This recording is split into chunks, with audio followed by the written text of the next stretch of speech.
7, 8, 9, 10.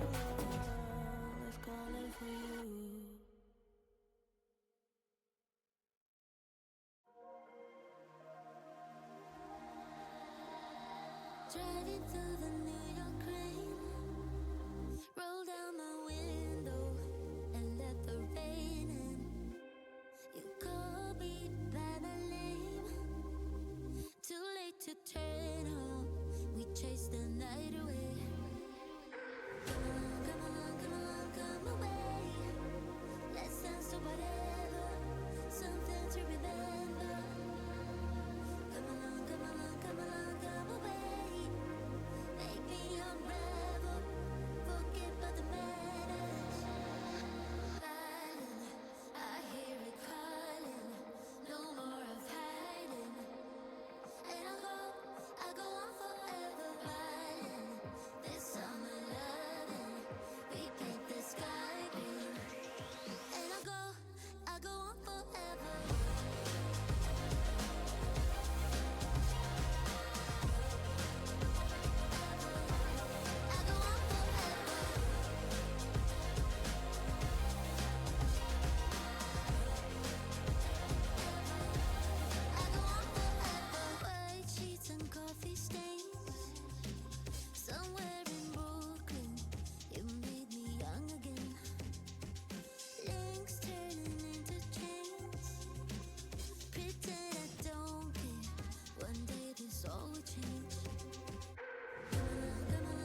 Good evening and welcome from the Robert S. Swanson Library and Learning Center at UW-Stout's campus in Menominee, Wisconsin. I'm Big Man Josh, joined by Shadu for tonight's epic duel between Illinois College and your UW-Stout Blue Devils in Super Smash Brothers Ultimate. We're set up for a pretty good game tonight, aren't we, Shadu? Yeah, both of our teams are 3-1, and I think that means that we're set up for a pretty good match.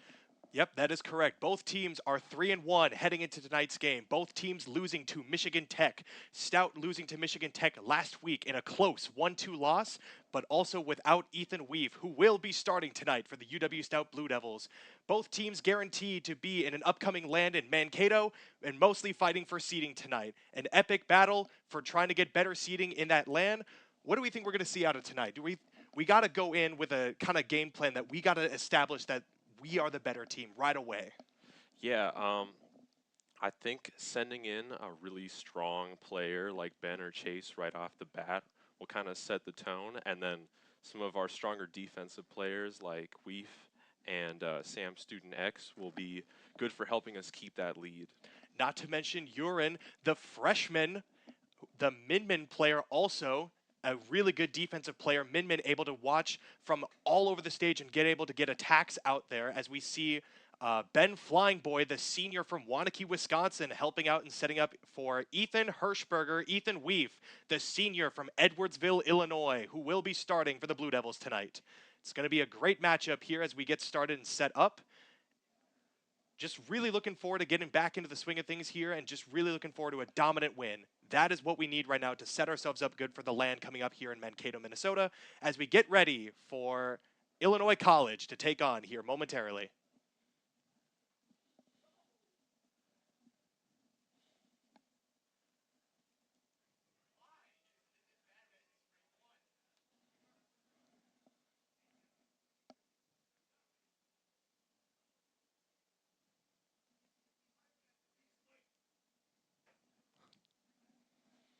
Some other notable players on our teams. I've mentioned Ethan already. Ben Willem, the senior from Waunakee, Wisconsin. Sam Mead, or Student X, the junior from Inver Grove Heights, Minnesota. Ethan Skanes, the junior from Waseca, Wisconsin. Tanner Swanson, the graduating senior from Shakopee, Minnesota. Weirdbot, the freshman from Kato, Wisconsin. And Meerkat, the freshman from Appleton, Wisconsin. Set up for our grand roster tonight for our esports match against Illinois. What do we do with stages, Shadu? Like, what do you go first? Do you go PS2, or do you kind of stick something else? Do you go small battlefield, try to switch things up a little bit? How does stages really impact our game tonight?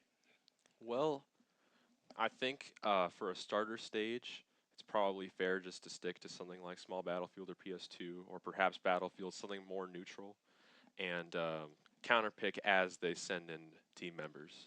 Right. If they kind of unlock those counter picks in games 2 and 3, those stages, FD, Kalos, Hollow Bastion, they're pretty unique stages where it honestly more depends sometimes on the stage rather than the character. Definitely. Characters do have a lot of matchup into this, but stages also do play a part. Where the platforms are, how big those are, not to mention the Animal Crossing stages, such as Smashville and Town and City, with their unique setup and how their platforms are laid out. Yeah, those stages also have blast zones that are closer to the stage, so it's easier to kill off the sides on those stages. And our producer's telling us that Illinois College will be sending in Dark Pit, player to be announced momentarily.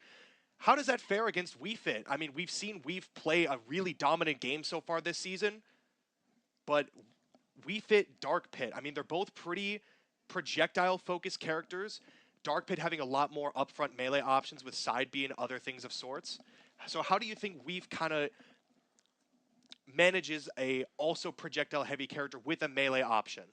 Well, I think that Weef has a lot of experience in this matchup from fighting Student X, but I definitely think that Pitt has some advantage in this matchup. Pitt has a good edge guarding game, and Weefit has a notoriously bad recovery.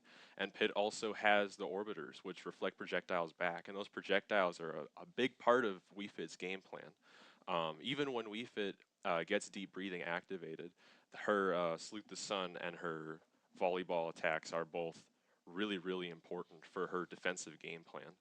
And Weef is definitely a very patient and defensive player, so I think he's capable of dealing with what Pitt can throw at him. But I think that Pitt will definitely be a challenge. And our producer's telling us that Acolyte is the player coming in for Illinois College. Acolyte, the Dark Pit player. And I do agree with you. A lot of Weef's game plan and bread and butter is that ball at ledge, coming up there and just trying to get a hit to send the opponent away from ledge in order to get a safer recovery. So we'll see how Weef's patience can help against Acolyte here coming up. Who do you send in after Weef? I mean, I know we all want the Weef 12-0, but in a scenario where that doesn't happen, who do you send in after? You got to go for a more aggressive player, you think. That's got to be Stout's strategy going into this. Yes, I would say probably Meerkat. I think Meerkat um, has shown a lot of skill in this matchup against Student X, and I think that the grab game will be able to counter Luigi's grab game will be able to counter Pitt's defensive game. And Luigi in general is just a very aggressive character that Meerkat pilots even more aggressively. I couldn't have said it better myself. We've seen Student X and Meerkat play a lot at the local Smash Bros. Club here at UW-Stout's campus. They've played a lot. Those sets have gone to very late games, game 3s and game 5s.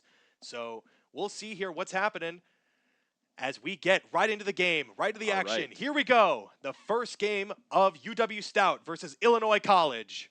Weef versus Acolyte. And like I said right away, Weef just trying to establish that down B with ball. Yep. Playing very patiently.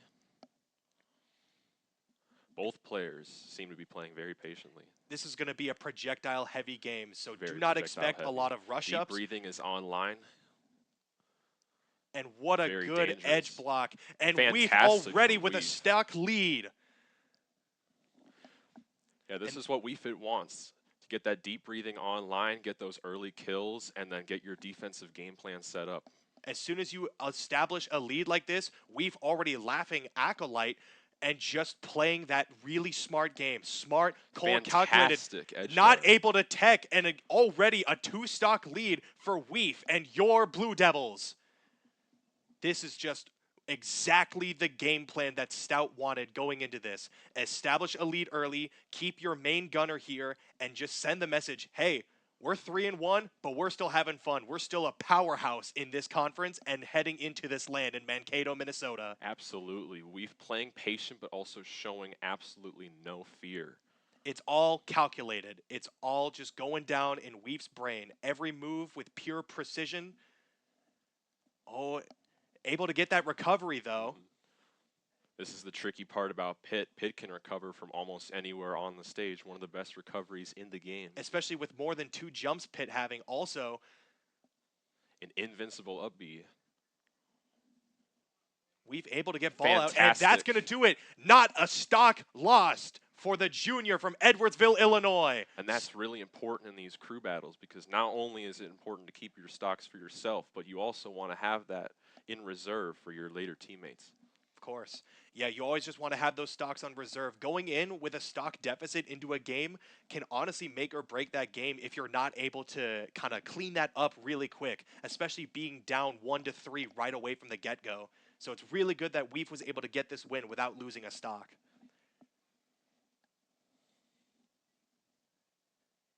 And our esports team right now, your Blue Devils deliberating right now as we wait to see who they send in next after that quick yet dominant performance from Weef.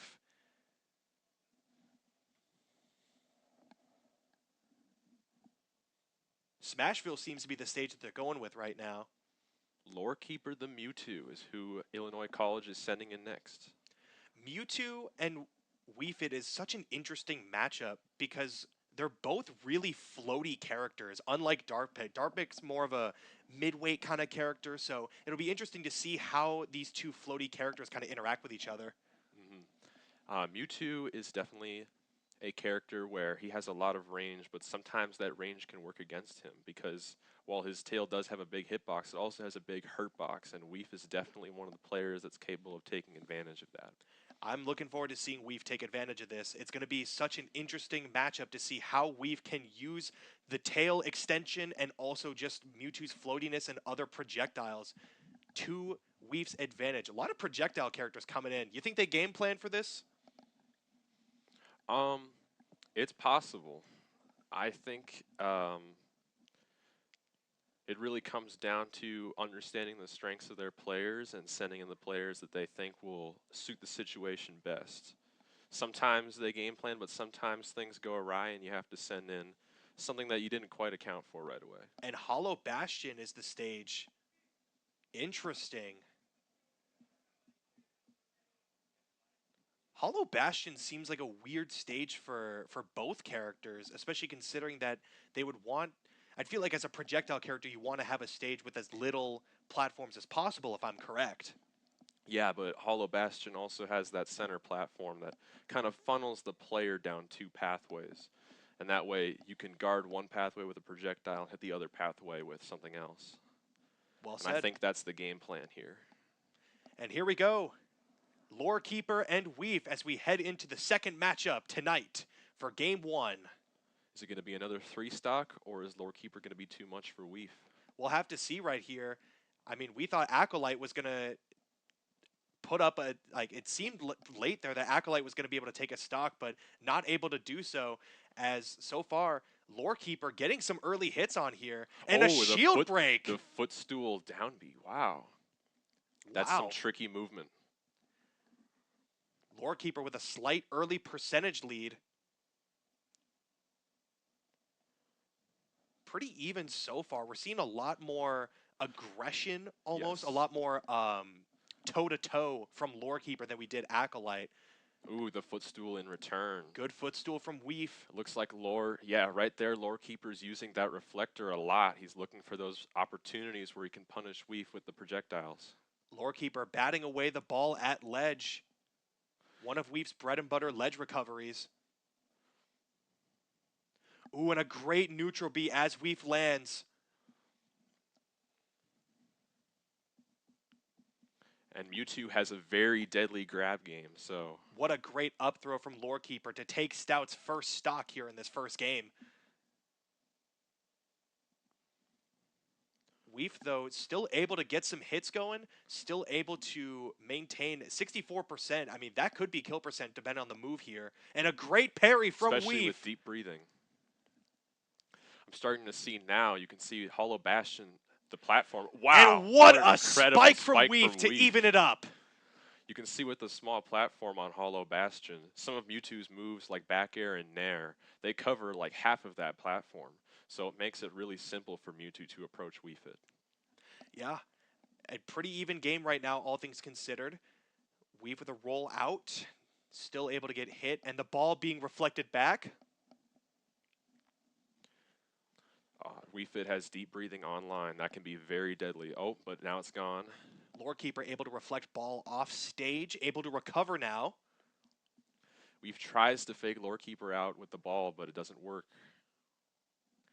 And the Sun Salutation able to go through the stage, but not able to hit Lore Keeper. Deep breathing again. Both able to get good percentages now, both at kill percent. Even game, 2 stocks each. This grab could be it. Not yet. Not kill percent yet with the forward throw.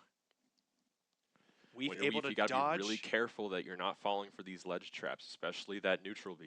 And same goes for Lore Keeper. And that's going to take the stock lead for Lore Keeper. Both these players really able to set up ledge traps, but also able to have the foresight to see it and to not fall for it. These are two smart competitors right here. But it looks like Lore Keeper is taking a bit of a lead here, playing a bit more aggressively. Weef almost trying to play prevent and just try to get some chip damage to set up for a kill. Slowly, Weef's trying to find a way in here. And the back throw really setting something up, reflecting ball again at ledge.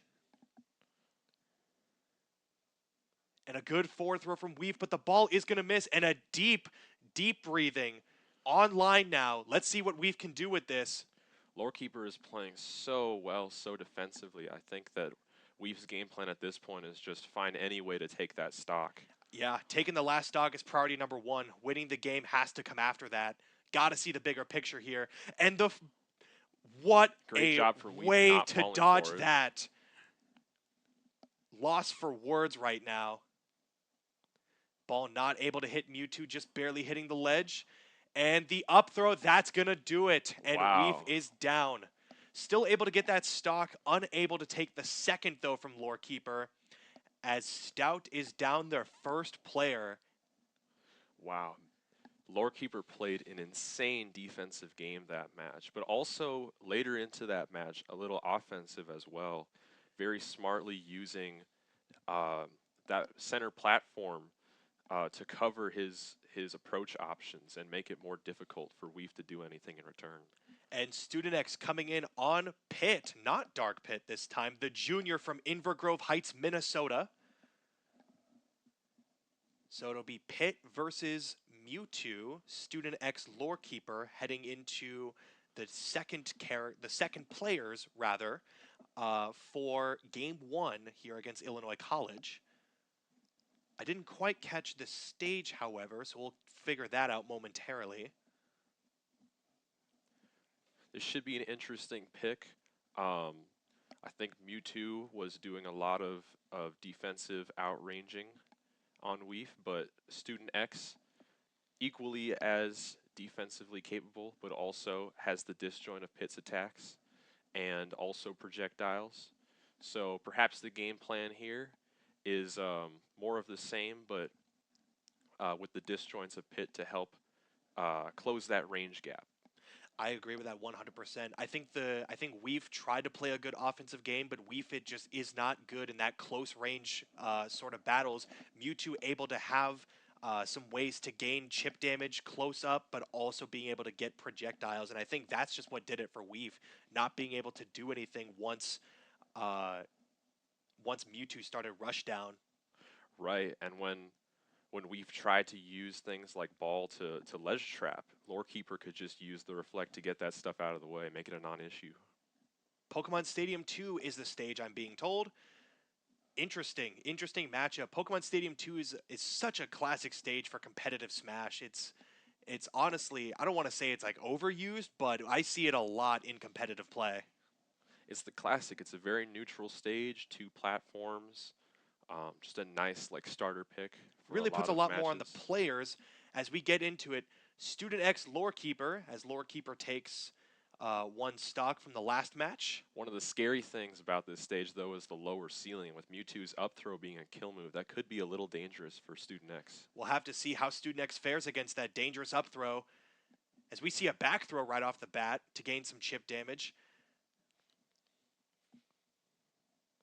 Lorekeeper playing defensive to start, just feeling it out, seeing what Student X's habits are. Student X trying to get something happening with arrows off ledge. Pretty even game, That was slight a good edge. fair from Student X, making sure that he doesn't get overwhelmed by what Lorekeeper's throwing out. Dead even right now. I was going to say slightly towards Lorekeeper earlier, but Student X able to bring it back, and now this game has just been dead even. Every time that someone gets out to a slight percentage lead, the other always brings it back. Oh, wow. Ooh, that low ceiling almost coming into play, and Student X with the reflector right there. Just a really smart play, and that's going to do it. Amazing edge guard from A Student second X there. stock lead for Student X, but Student X in kill position. Perhaps we see Lorekeeper take a stock from Student X. And that might be Oh, not and an up throw, the but a back DI throw. is going to save Student X, and also being able to get out of the way of his own arrow. Really smart defense as Student X tries to get back on stage.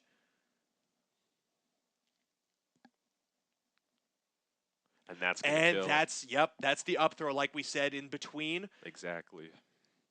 PS2 with such a low ceiling, but Student X still having a lead. Student X had a smart ledge trap game plan there, not quite working out though. Mewtwo scarily almost looked like it wasn't going to be able to recover, but able to recover now with Lorekeeper. The way that Lorekeeper is extending with up tilt here is really deadly, just adding on even more damage with every interaction. Student X already at 117%. One up throw here from Lorekeeper might do it and might tie this game back up. And what we thought was going to be a pretty dominant Student X victory, 3-1, now looks to almost be a tied game. Oh, and he wanted that grab right there. He wanted it. One more big hit from Lorekeeper is going to be the end of Student X's second stock here. Student but X not got to if be he able to has get some more anything to say damage. about it. Lore Keeper with a spot dodge, though, as Student X comes in with a dash attack. Trying to get confusion Playing off the real ledge game. quick. Ooh, And even fantastic stocks. reversal from Lore What a Keeper there. turn of events for Lore Keeper. Lore Keeper now has to play some There's kind of that up catch-up tilt. here. Wow. Oh, The and jab ledge trap. Student X does recover. Of course, when you're Pit, it's never over. No.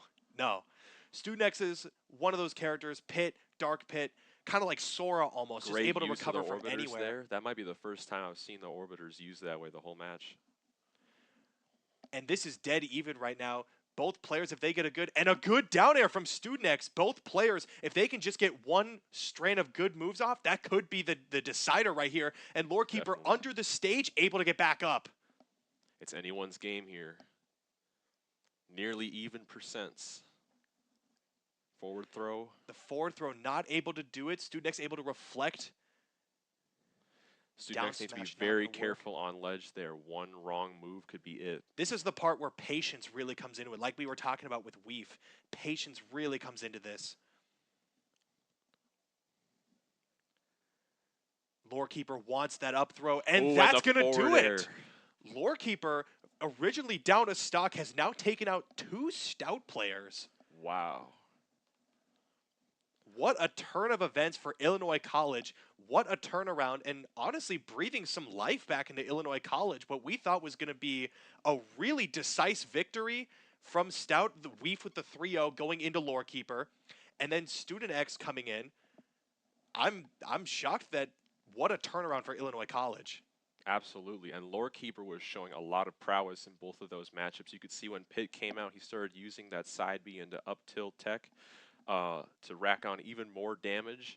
And with Weef, he was playing with a lot more side B for projectile reflections. It's clear that Lore Keeper was very practiced in both of these matchups. So definitely a formidable opponent. All right, Flying Boy, the senior from Waunakee, Wisconsin, comes in for the Blue Devils as Pokemon Stadium 2 is our stage. Going back to Pokemon Stadium 2. Ben loves his Pokemon Stadium 2. Flying Boy, I see him play there all the time in the Smash Club. It's a good stage for Snake, honestly, especially with the Definitely low is. ceiling like we were talking Using about. up tilt to kill, Up tilt to kill, grenades, setting them up, going into those moves. up smash. So many ways for Snake to kill off the top. The stage is advantageous, I think, for Snake in this matchup, but in terms of the overall characters, we'll have to see here, because both these characters have projectiles. As Lore Keeper now taking 2 stocks from the last game. Snake in this matchup can definitely overwhelm Mewtwo's game plan a lot more than those other 2 characters could.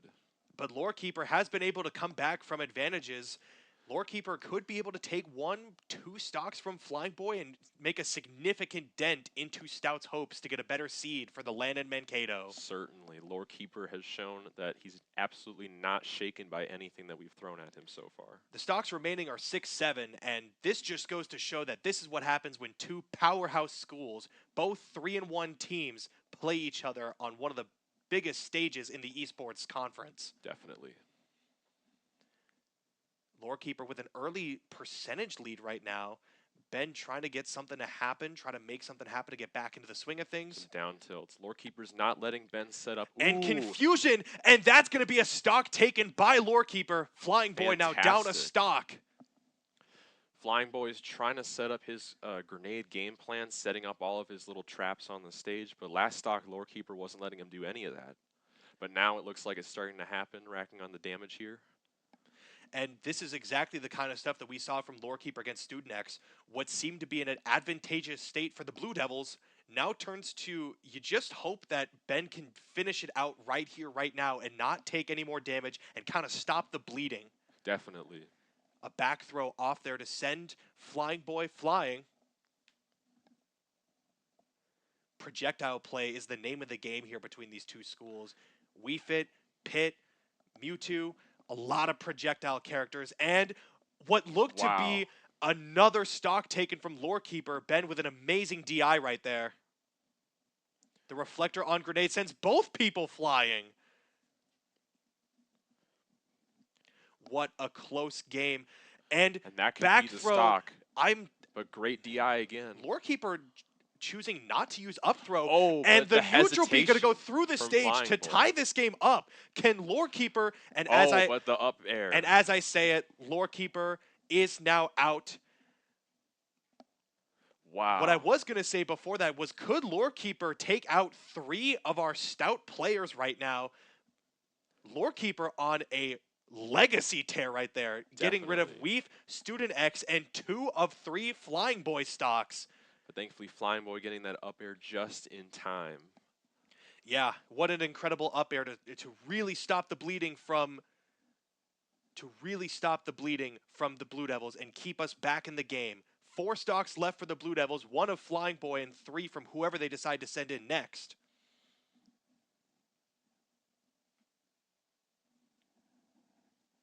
As we wait to see who Illinois College sends in after Lorekeeper, what a run from Lorekeeper. Absolutely. That has got to be something that Lorekeeper is proud of. And we've got Knave on Joker. I believe I'm pronouncing that right. Wow, Joker, very interesting character. Joker has to play very tricky, and against Snake, they're both characters that are very trick-based. They do a lot of setting up traps for their opponent.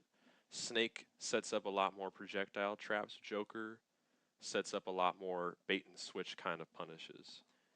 Yeah, they're both super advantageous and super flexible characters in terms of their approach, especially with Joker's neutral B. He wields a gun, so able to have a projectile and able to. That's really been the name of the game. Everyone's had a projectile. And a so projectile far. that can't be reflected. That's very useful for Joker. Oh, really? I didn't even know that. Yep. Crazy. As we see Snake Joker going into this, Ben Flying Boy with 1 stock remaining. One of the scariest things about Joker is Arsene. Even when Joker is down, you can't count him out because that Arsene could change the game immediately. Especially with that counter as well. It's one of the best counters in the game. Definitely. It's up there with Palutena's, Sora's. Joker's is definitely up there as a top 3 counter in the game. Yep, but Snake is a character that's able to camp out that counter, let it run out, and doing damage to Joker also means that Arsene goes away quicker, and Snake is certainly capable of piling on the damage really quickly. For sure. But it seems that Knave, the Joker, is able to pile on the most damage right here to start this, as we may see a quick victory for Illinois College from Knave to take out the 3rd player for the Blue Devils. Already Flying Boy in a very bad position here. Once Knave gets Arsene, a good placed back air could be it for the stock. The down smash for Flying Boy at ledge, not able to hit. And this is where Flying Boy needs to be really careful. Arsene is out right now. Anything could happen. Arsene is one of the most dangerous mechanics for Joker to have. Ben able to grab Knave with... Not taking the bait. Ooh, good dodge from Flying Boy there. That back air and the could counter have been it. to avoid some damage and not losing a first stock from Knave. The back air off stage. Almost a down air there for Snake trying to recover. Flying Boy setting up the ledge trap, but Knave not falling for it. And this is... And that's the back gonna do air it. is going to do it. Flying Boy is out for the Blue Devils. It is now Knave versus the last Blue Devil in Game 1. And Illinois College still has 1 whole player left. They've got 6 whole stocks to Stout's 3. Yes. As we await to see who comes in. It might be Chase. It might be Meerkat. I believe it's Meerkat. It's gearing up to be so. Meerkat plays both Luigi and Hero. Yep, but Meerkat will be playing Luigi today. Right now, at least, we could see the Hero come out later. Meerkat, the freshman from Appleton, Wisconsin, in for the Blue Devils as their last player in Game 1. Yes, and I know that Meerkat happens to have a lot of experience in the Joker matchup, so I think this was a smart pick. I agree. We've seen a lot of Joker matchups against Meerkat at the local Smash Club here at UW-Stout, and this could be what sends Stout into that last game, last player between both Illinois College and the UW-Stout Blue Devils. Definitely, and we need that because this has suddenly gotten a lot scarier. what They have seemed a to be whole player above us now. what seemed to be coming into this as you get Weef out there, you take out a player and a half or so, turned into now we're on our last legs and we're down a pretty significant deficit. Right. And that's just speaks to Illinois College and their ability to adapt to the Blue Devils and play a really good game. Especially from Lorekeeper playing amazingly earlier on. Yeah, Lorekeeper so far the MVP of Game 1 as we head to Meerkat and Knave, Luigi Joker, and what is potentially the game point for Illinois College. Meerkat setting up that defensive neutral, throwing out a lot of Zaire and a lot of neutral B. Every time Meerkat sends out the plunger, I just think of all the different unique tools, tricks, and combos that Meerkat has in his repertoire. Yes. That plunger makes my heart skip a beat every single time. Are so many deadly things that can come out from that plunger. I was talking to Meerkat a little bit ago about what typical Luigi combos are, and Meerkat said, I'm more than the zero to death. So the zero to death is such a classic Luigi combo, but Meerkat able to come up with something else, come up with some own unique things for Meerkat. Definitely. Luigi is most known for his zero to deaths, but there's a lot more to Luigi than just those zero to deaths. And Luigi's Meerkat now combos, with a stock gain, this might be the spark that ignites the flame for Blue Devils to come back and get Game 1 over Illinois College. 3-5, Meerkat Knave. ooh, just barely missing that pivot grab there. That could have been really big. Able to get some chip shot damage right now. Dash attack is such a good move early on in a stock to get damage. You can see Meerkat is holding his ground so well here. Meerkat looking to lap Knave right now, and they will. Oh, and the dash attack going to miss. And that could be the stock. That It is is the stock. Meerkat now up 3-1 to bring the game back. It is 3-4, Illinois College's favor now. And this is exactly what Stout needs. I couldn't have said it any better. Stout is now back to a somewhat even game, 3-4. If All Chase Meerkat can, needs, and that could be. is this the zero to death? It is not. But still, what a pivotal combo right there to get some good damage going early into that final stock.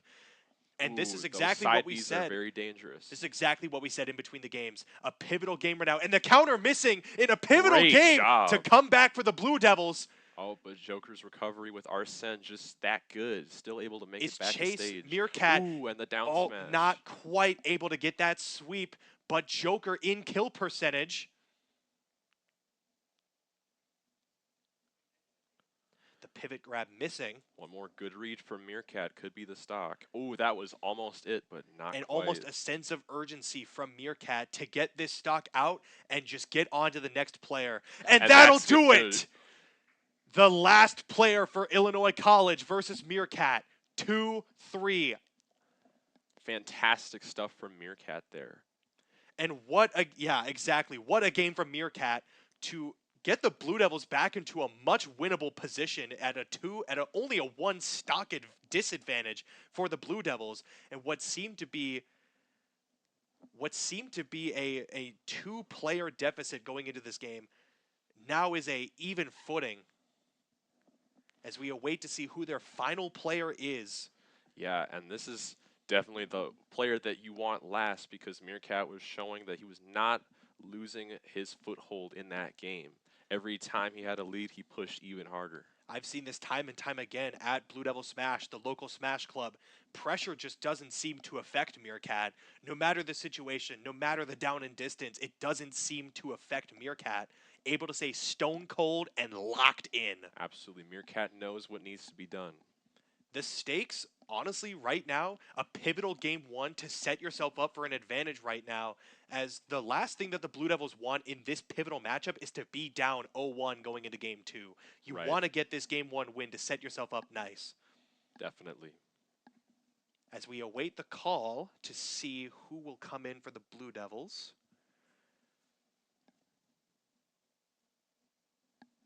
Apologies for Illinois College, who will come in for Illinois College.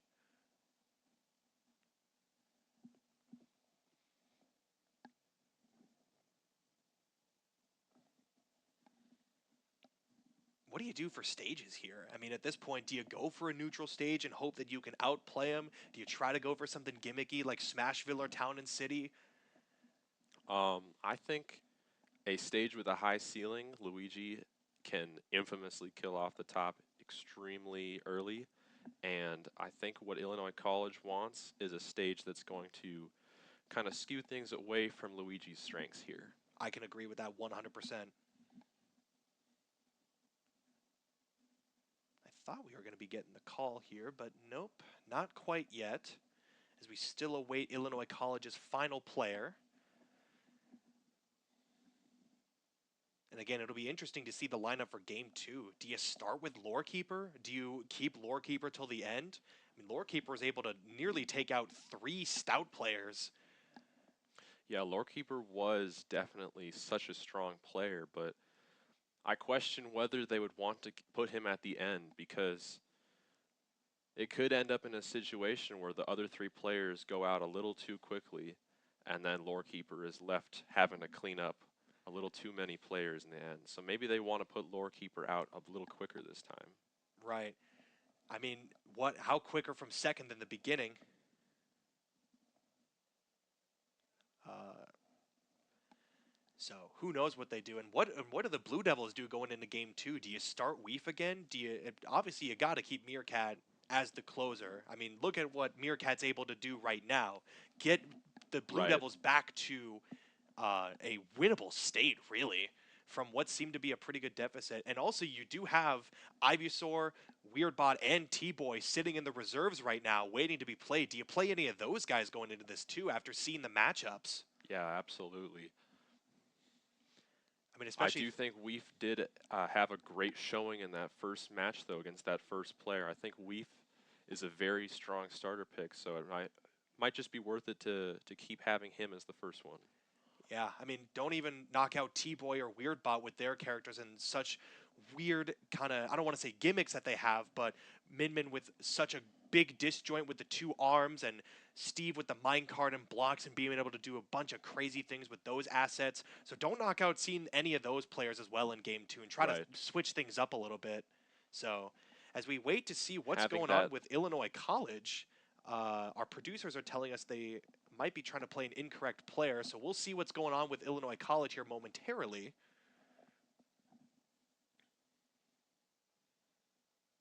It's Meerkat now getting in the zone, or what looks like it.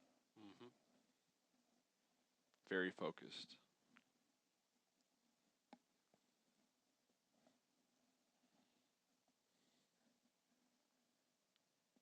And just what a venue to play at also here at the Robert S. Swanson Library and Learning Center, as we are in UW-Stout's brand new esports arena. A brand new esports facility to UW-Stout this year for all of our esports teams, not just Smash Bros. Specifically.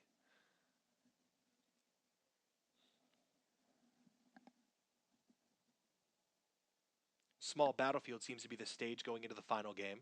All right, Marth.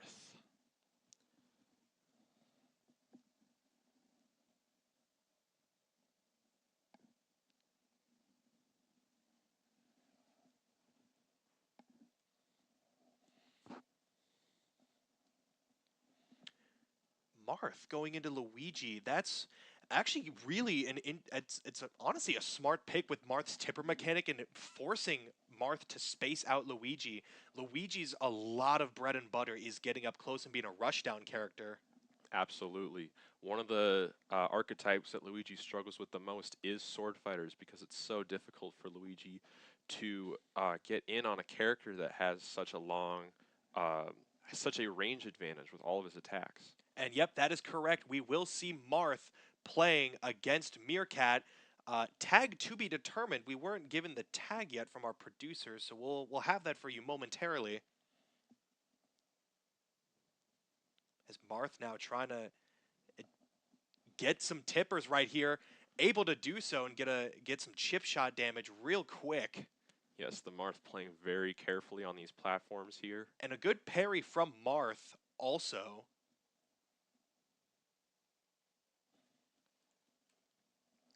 But Meerkat wasting no time to get the Marth off stage. especially down a stock already, you got to play quick. You got to get that stock back, and you got to be in an even state. Yes, whatever opportunities you have for a lead, you need to take them. You need to take them right now. And that's all on Illinois College right now. Can you capitalize on this lead in such a pivotal game to take an early set lead? The Marth is doing a really good job of avoiding Meerkat's pressure on those platforms, not falling for it. And Luigi, one of Luigi's worst traits is his recovery. Marth with the counter at ledge. Meerkat's not able to get up there, so it is now a 3-1 deficit as Illinois College takes on a 3-1 lead going into this final game to take the overall set game 1. Can Chase have a miracle reverse 3-0 right now at kill percent for the first stock? Let's see what Meerkat can do. Trying to get some kind of damage, and Meerkat does with the plunger. Meerkat trying to set up some kind of ledge trap here, but Marth just so strong off the ledge. It's very difficult for Luigi to do anything to him. Oh, wow. Situations like that where both players are in shield, kind of the standoff, very scary. And that is a stock for Meerkat, now 2-1, less of a deficit. Let's see if Meerkat can make something happen, but Marth with a bunch of up airs. That's one of Marth's great abilities, is to be able to juggle with up air and into the up B as well out of shield. The Marth's out of shield game very good as well. Up tilt right there into the up Those B. up Bs to get Meerkat off stage, and off stage is where you want Luigi because that's where he can't do anything deadly to you. Meerkat is such an on-stage dependent character. You said it yourself, Shadu. And what seems to be a advantageous state for Illinois College and their Marth player. Can the Blue Devils and Meerkat make something happen? Setting up for the down smash there, not quite. And even stocks for stocks. Meerkat. The game is now tied. And this is Luigi, so absolutely anything can happen. One grab can lead to one massive combo, can lead to one stock, and one stock is all it's going to take. Marth at 0 right now, could very easily be at 50 to 60, and Marth able to get out of that real quick into the up B. The up B, very smart from the Marth player. A very smart up B to send Meerkat JP8 flying. is the Marth player. JP8 is the tag of the Marth player. JP8 playing a very great game right now. Fantastic Marth play. Oh, 2 tippers right there on the neutral air.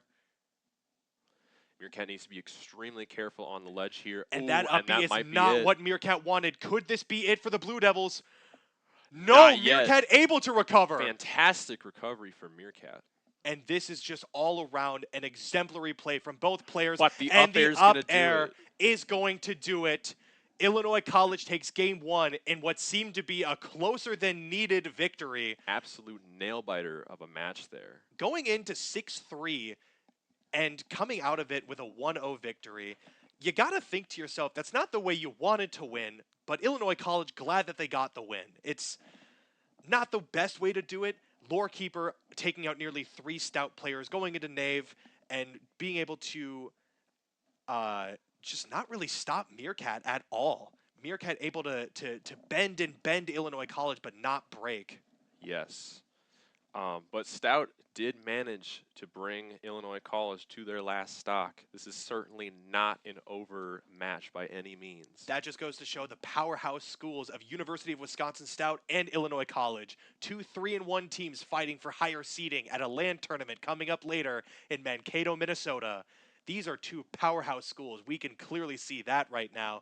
And just real shout out to Meerkat, the freshman from Appleton, Wisconsin, for being able to bring this to a near victory for the Stout Blue Devils. Yeah, almost making that comeback, taking out Nave almost without breaking a sweat, only losing 1 stock, and almost taking 3 stocks off of that incredible Marth player, JP8.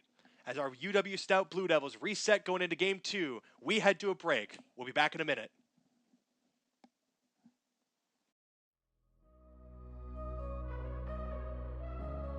All I want is all of you, baby, baby. Nothing less than that will do, baby, baby. You take me higher, higher, higher.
And we're back. Welcome back to the Robert S. Swanson Library and Learning Center, UW-Stout's Esports Arena.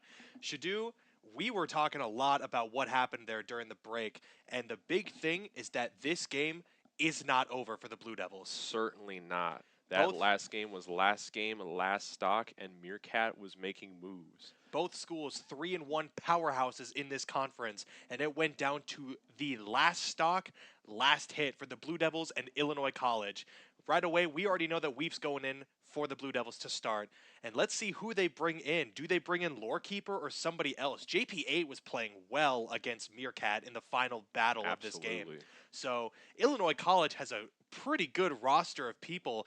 Not to say that the Blue Devils don't. We've got a bunch of great individuals on our team also. And this Definitely. game is far from over. I wouldn't be shocked if we're in this scenario, last stock, last hit in a Game 3 scenario. So let's see what we do coming up here for the Blue Devils taking on Illinois College to gain better seeding for the Landon Mankato. Absolutely. This is anyone's crew battle.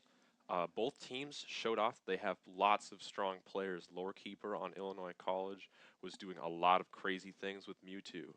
JP8 was playing incredible as Marth against Luigi in a really intense and pivotal game. So JP8 might be the closer for Illinois College, much like Meerkat is for the Blue Devils.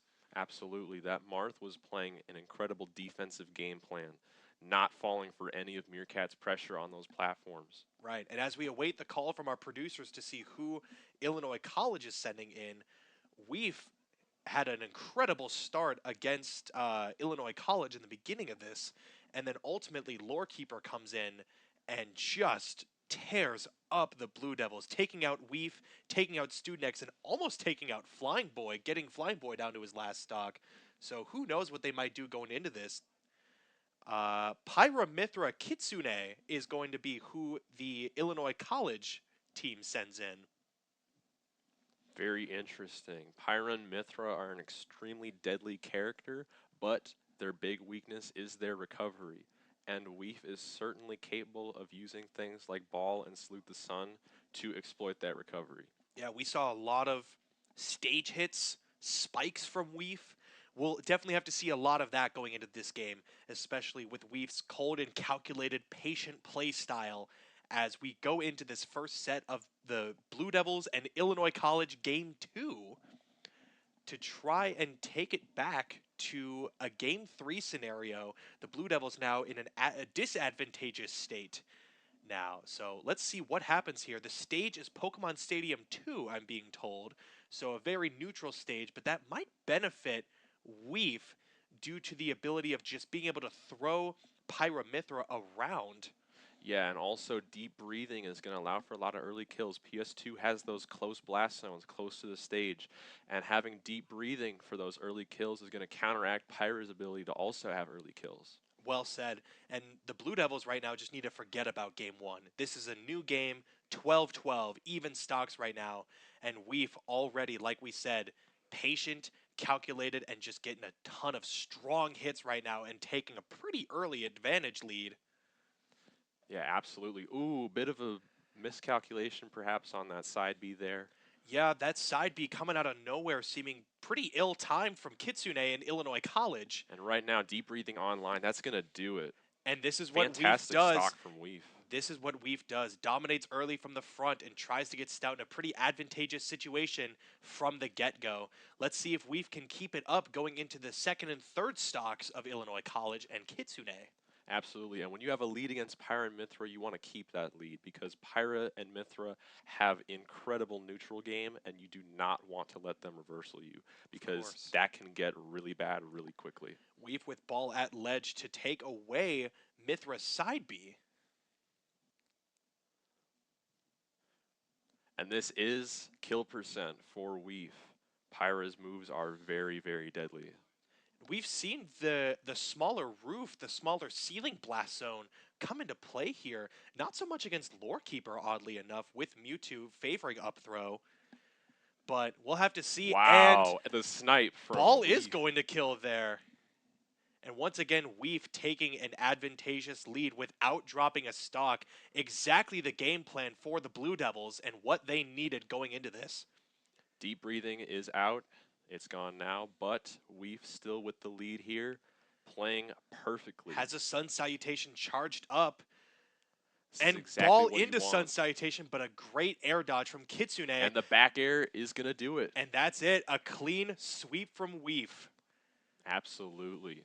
What a way to start out a game 2, down 1-0. And that's exactly what we saw in game 1. Quick, Definitely. decisive victory. Now, do we see Lorekeeper come back for Illinois College, or do we see someone else? This was the exact scenario that Lorekeeper came in last time. So who Definitely, knows this what we'll is the see here. question. And something that works in one game might not work in the next game. It's entirely possible that Weef was thinking over what was happening in that matchup, where things could be tightened up a little bit. And our producers have proved me correct. Lorekeeper and Mewtwo will be returning to take on Weef in the same situation as game 1. So who knows? Perhaps Weef was doing a little bit of studying during the game. Perhaps there's been a little bit of note taking, and maybe a different outcome will come that'll be advantageous to the Blue Devils.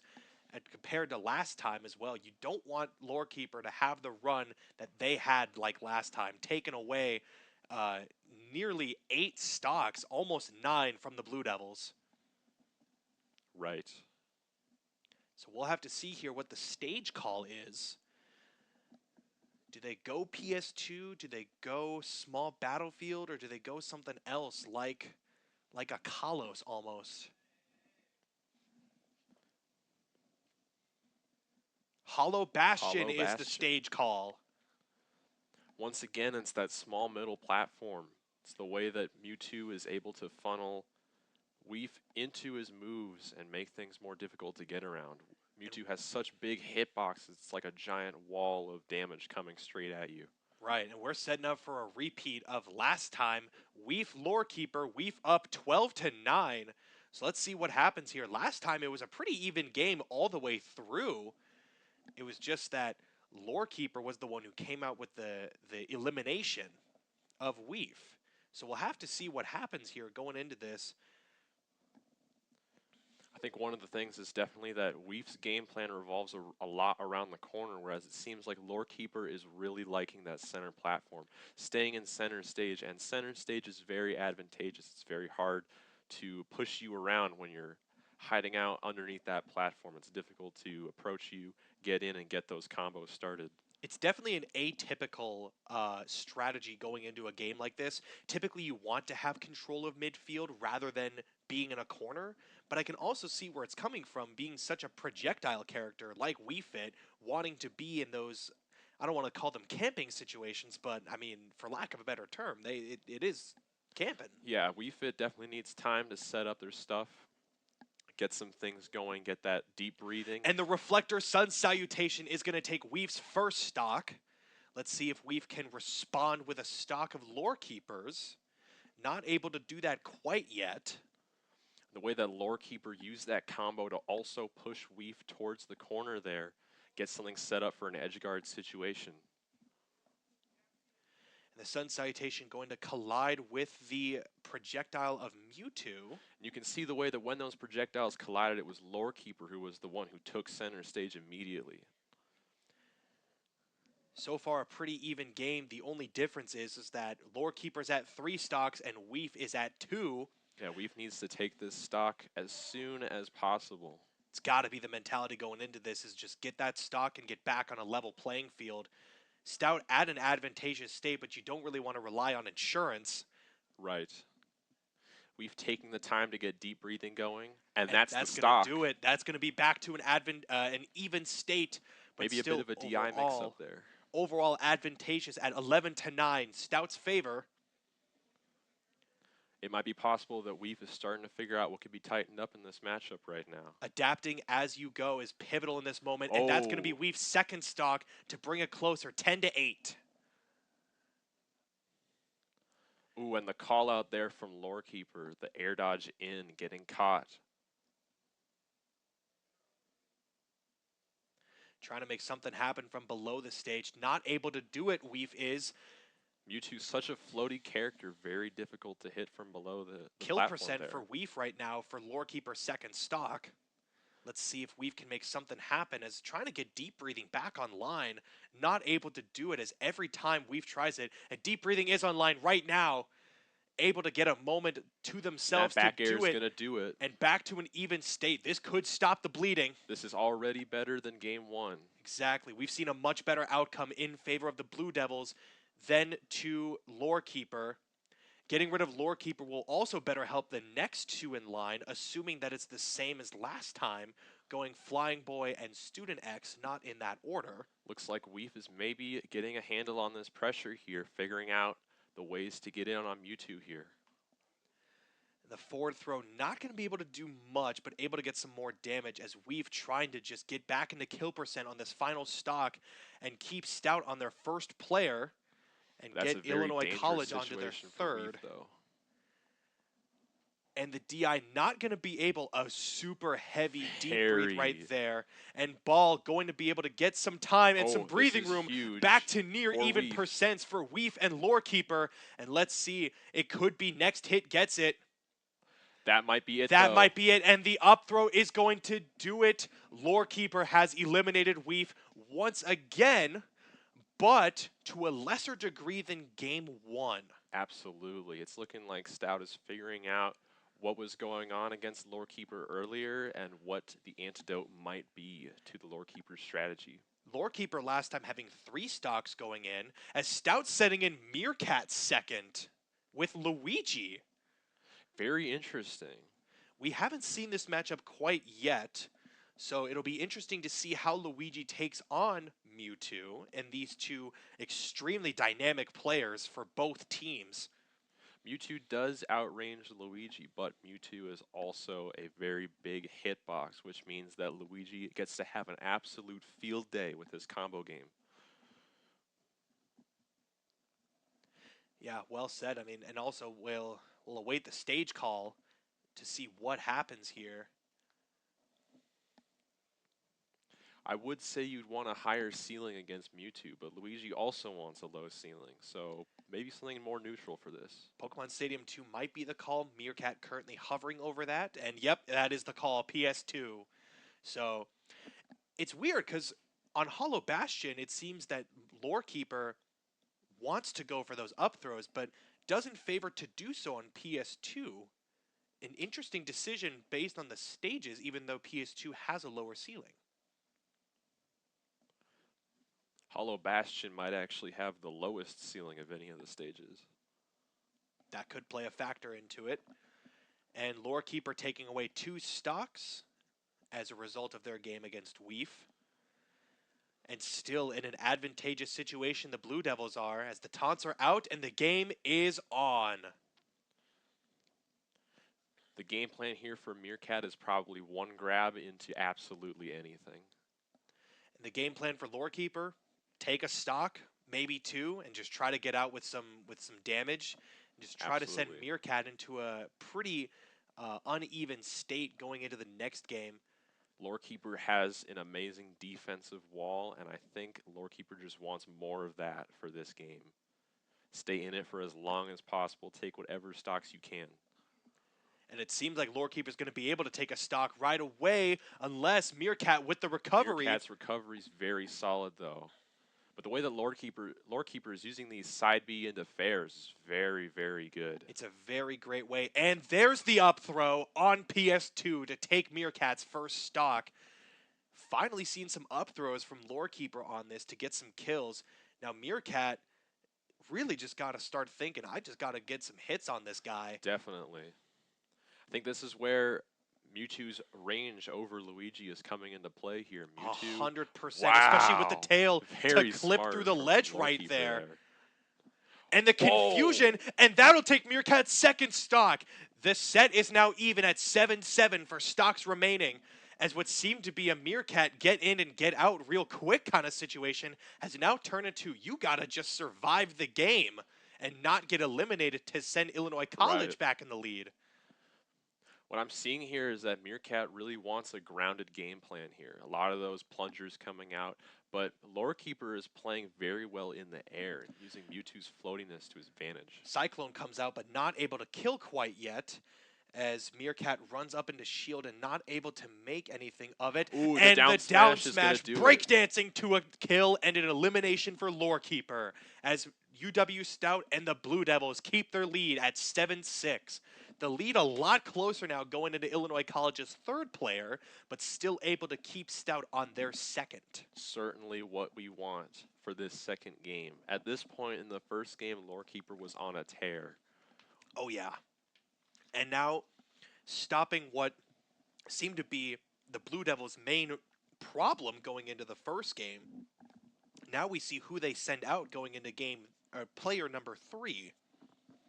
So as we await that call, could it be Nave again? Could it be JP8? We'll have to wait and see. Or do they have someone else in their back pocket that we haven't seen, like Kitsune in game 1? JP8 definitely seemed like the counter in game 1 compared to Nave. Nave definitely trying their best, but it seems like Meerkat kind of had the Joker matchup on lock. JP8 might be the call here, especially being up 2 stocks right away, but ultimately being down in the grand scheme of things by 1 stock. So we'll have to see who the call is. But then also, we saw JP8 in a very limited capacity, so maybe Illinois College wants to see JP8 play against some of the other guys. And yep, that's correct. JP8, the Marth player, will come in. Definitely a sensible pick from Illinois College here. JP8 was definitely playing extremely well and seemed to have a lot of experience in the matchup, using the platforms to his advantage extremely effectively. Yeah, I agree with the call 100%. Send in JP8, the guy who managed to get you the win for Illinois College into game 1. And now with a much larger lead, this should be quite a decisive, based off what we saw in game 1, a quick and easy game. But nothing is quick and easy between these two teams. Everything has to be earned down to every last detail. Definitely. And Meerkat, no stranger to adaptations mid-play. And what a spike from the tipper down air. Already Meerkat at 74%. And these up Bs are incredible. They're just keeping Meerkat out at every has moment. JP8 figured out Meerkat is the situation right now? It seems to be so, especially with game 1 winning it for Illinois College, and now in game 2. Wow. And only 19% taken by JP8. I don't think JP8 broke a sweat there. I'm gonna be real. I think Meerkat might have been expecting some kind of mix-up as JP8 was approaching him, but JP8 just threw out that up air, and that sealed the deal. Yeah, so now an even state in this game 2, a pivotal game 2 for the Blue Devils to keep their high seed hopes alive for the Landon Mankato, as JP8 now awaits the third Stout player. Who could it be? Do you send in Student X Flying Boy, or maybe you send in Weirdbot just to see what the guy's got? Perhaps this is definitely a matchup where Min could be very useful. With those disjointed hitboxes, Marth, not the most mobile character. He has range, but Min has the most range. And Flying Boy is the player being sent in for the Blue Devils with Snake. So it'll be Snake Marth going into both third players for the Blue Devils and Illinois College. It's definitely an interesting scenario because Marth doesn't really do well with projectile-based characters. Definitely not. He doesn't do well with characters that can camp him out with those projectiles. No, Marth is the kind of character where it's definitely a momentum-based character. Once Marth gets going and getting combos, especially with the tipper mechanic, it's really hard to stop. And he wants to be controlling that space, and Snake is the space-controlling character. So let's see what happens here. Flying Boy JP8 going into character player number 3 for each of these universities. I think Flying Boy's game plan here is just set up every trap, get that stage control, get everything set up so that it's impossible for Marth to get in. And already even percents right now between the two, Flying Boy and JP8. We're already seeing a completely different side of JP8's play here. Way more dynamic, so much more movement. I think I 100% agree with the call to send in JP8 against Meerkat, especially considering that JP8 beat Meerkat last time, and now you get to see JP8 on a much larger scale. So if you go into a Game 3 scenario, you have a bit more of a sample size as to who JP8, and wow, a quick and decisive stock take from JP8. Yeah, as I was saying, just able to see more of a sample size from JP8 and see what can JP8 do against more than Luigi? What can he do against the rest of the UW-Stout Blue Devils? Absolutely, and we're seeing an incredibly dynamic play style from JP8 here. Snake is a character where you absolutely cannot stop moving. If you stop moving against Snake, you will get blown up, and JP8 has most certainly not stopped moving. Yeah, JP8 is all over the field doing combos, hits, getting out of the way of projectiles. JP8 is playing an incredible game right now. It seems like wherever Flying Boy is, JP8's sword is there to greet him. Yeah, it's JP8 might be the bane of the Blue Devils right now in Game 1 and in Game 2, but on a much more scale. We thought Lorekeeper was what the Blue Devils should be worried about. JP8 said, hey, I'm here too. Don't forget about me. So what an incredible Absolutely. showing. But Flying Boy able to take that stock back. That's what you want, even game. Yeah, but almost Kill percent for Flying Boy, though. definitely at kill percent right now. That's why I'm saying it's an even game, but for how long? For how long? One forward smash, one neutral B, one anything, especially with Tipper for Marth. That's it. Maybe not upbeat, but Oh. definitely Marth has a lot of kill moves in his itinerary.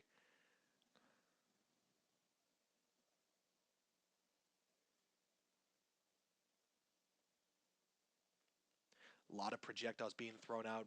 And Flying- Ben is playing extremely patient here. Flying Boy just trying to make something happen here in an even game, trying to get things back to a much more neutral state, a very advantageous state for JP8 right now as the stocks are even 5-5. Wow, neither player wants to approach right now. No, and that's very rare for a Marth player not wanting to approach to some degree, especially being a sword character. Absolutely. When neither player wants to approach, they're definitely feeling each other out. They got to make sure that they pick the opportunity to go in at the right time. Otherwise, it can be very, very deadly. Yeah, Ben, especially with being able to get a lot of the projectiles out, it really creates an opportunity for Marth to just have to sit there and shield and almost wait for But JP8's the turn. forward tilt there, the tipper from JP8. And back to an advantageous state for JP8 and Illinois College. And Ooh. that's not going to do it. Ben almost thought that he had a kill there. Just barely missing the Nikita there. And the counter going to miss against the grenade. Not going to be able to do anything there. The If down air Flying into Boy up can air. at least take this stock, then keep things a little even for Stout. You got to just think to yourself, if you can just take this stock, like you said, Flying Boy is getting a little antsy, though. I'm seeing a lot of up tilts. There's one. Flying Boy has a tendency to in these close scenarios, almost get impatient. You got to just stick to what works and what worked for you in these other games as well. So hopefully Stout can get back to the rhythm and see overall, figure out JP8, really. Yes. And there's the forward tilt. That's going to seal the deal. One piece of the puzzle has been solved for JP8, so let's see if Stout can figure it out and keep a lead almost. Even if it's a 4-3 lead, you still got a chance to make that a 4-2, 4-something lead going into that final character. Right. I think what I'm seeing here is that patient play from Flying Boy is definitely working in terms of damage, but it's not really working in terms of getting those kills. You got to stay patient in these situations. You got to not let your temper, your aggression get the best of you. You got to stay calm and cool in these situations. Flying Boy at definite kill Great air percent dodge right from now. Flying Boy. Ooh. That was a very smart neutral B from JP8 there, but Flying Upward Boy air dodge reacted. to get back to ledge. Ben trying to play some games in the aerial right now. Great back air there. Get him off ledge, get back on stage. The grenade play not really working out to Ben's favor this entire set. Oh. And not able to tech it. So now it's a 4-3 lead for JP8 going into Stout's final character. This is match point This for is match Illinois point. College. If JP8 or whoever Illinois College has after JP8 in the lineup can take down Student X, the junior from Invergrove Heights, Minnesota, that'll do it, and that'll send Illinois College to 4-1 heading into this upcoming LAN. Yep, but it's certainly not over for Stout. Student X JP8 was- only has one stock left. and Student X is one of a really good players in this group of the UW-Stout Blue Devils. Definitely. especially with Pitt having such interesting circumstances and a really good arsenal and kit overall. I'm surprised we're not seeing Weirdbot, especially since that's such an advantageous matchup for Marth. But I respect the call going with the junior who's been on the team for a while. You'd got to trust your guys who have been here for longer. Definitely, and you have to also ask what happens after JP8.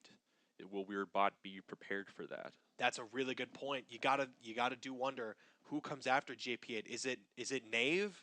Is it someone else that we haven't seen before? Right, and if it's Knave, is Weirdbot prepared for the Joker matchup? Joker is one of those characters that can take on Min Min with the proper matchup expertise. So I do think that going with Student X is a good call here going into this final matchup.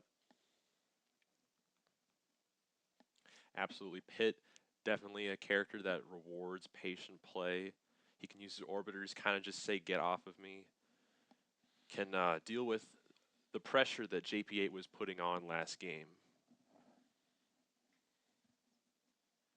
Student X now picking the music from the Game & Watch series. Couldn't quite see which track right here, but I most of believe the it Game was & Watch. Flat Zone 2. Oh, that makes sense. A lot of the Game & Watch music is pretty good. Definitely.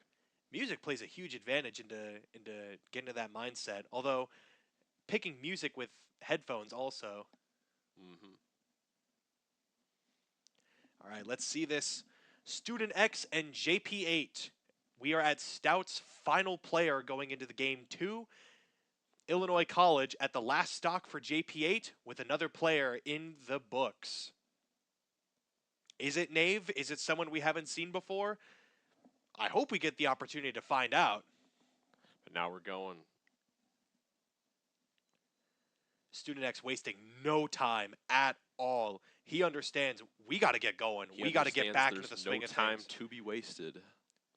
Get in, get out. That's been the name of these really close 4-3 games. Oh, but JP8 is covering absolutely everything in center stage here with these amazing Marth aerials. There's those orbiters coming out.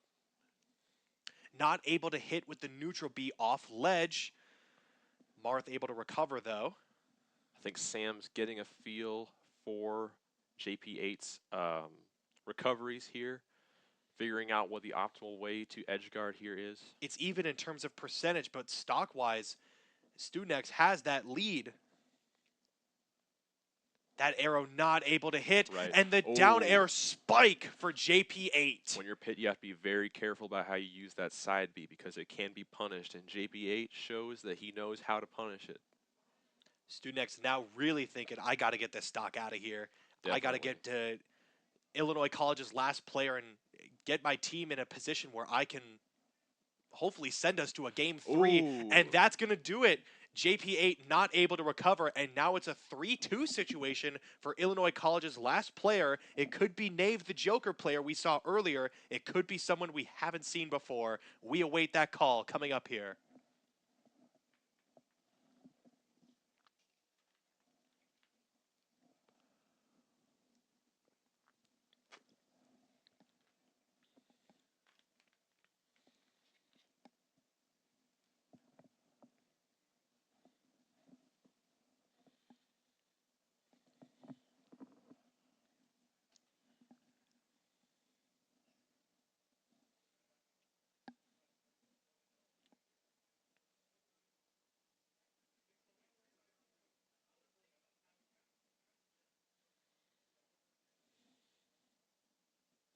As the UW-Stout Blue Devils now predict the stage call, I believe what I'm hearing right now is Kalos.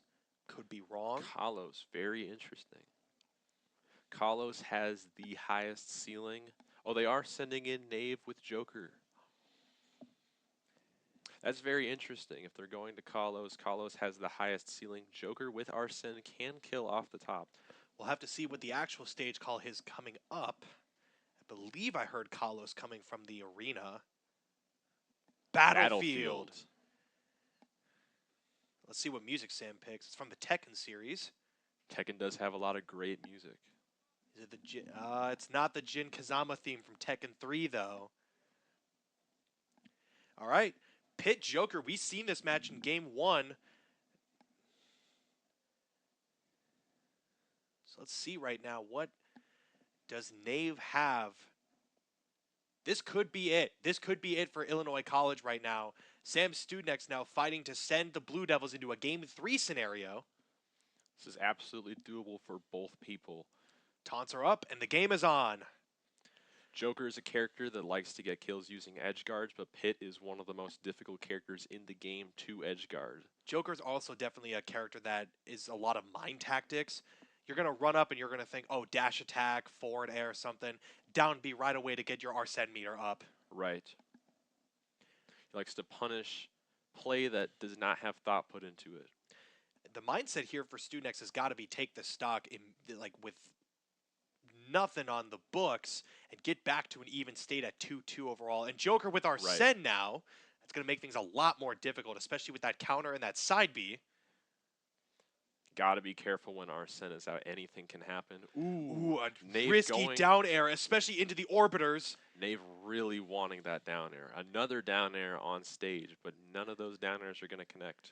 Nave going for blood right here, right away, trying to just spread that lead so far to make it insurmountable for the Blue Devils, and almost successful in doing that right then and there. That was almost deadly, but the Arsene went away right before the up air. Both players in kill percent, but Nave, the Joker, in advantage right now. This suddenly got very favorable for Sam, though, for Student X, and he took the stock as well. The star KO now evens the stocks at 2-2.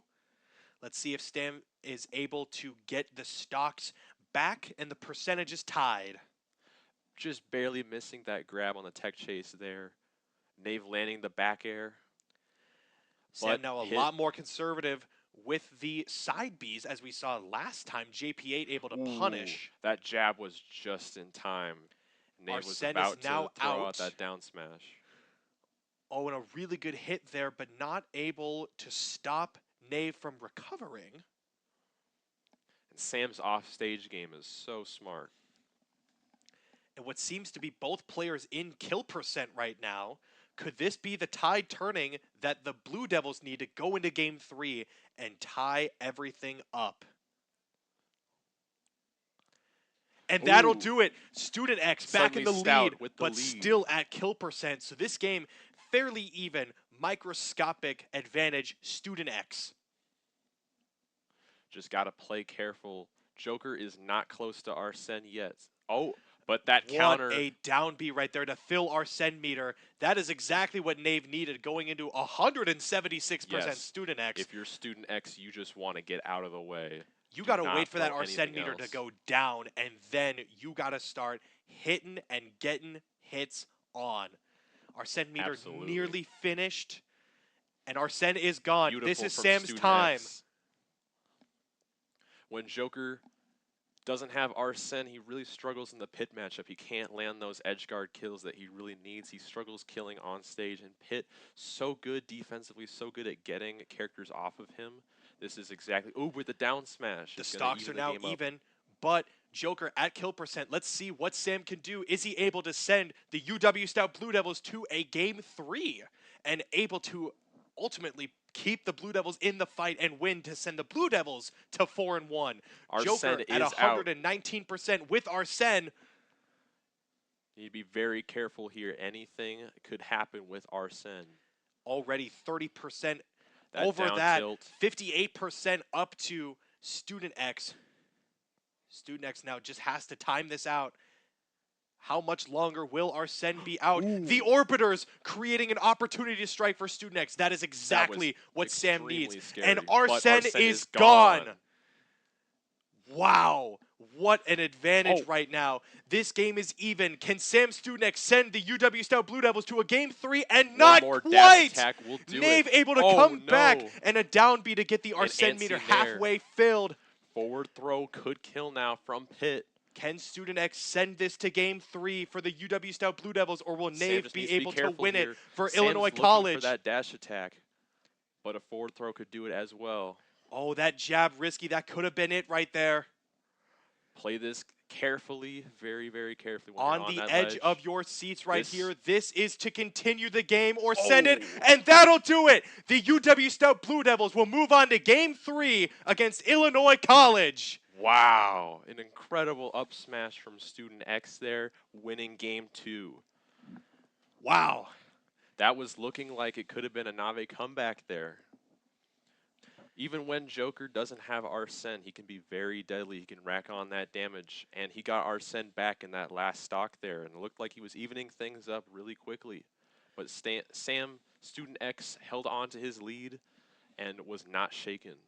Sounds good. And we will take a 5-minute break before coming into game 3. As we'll be back.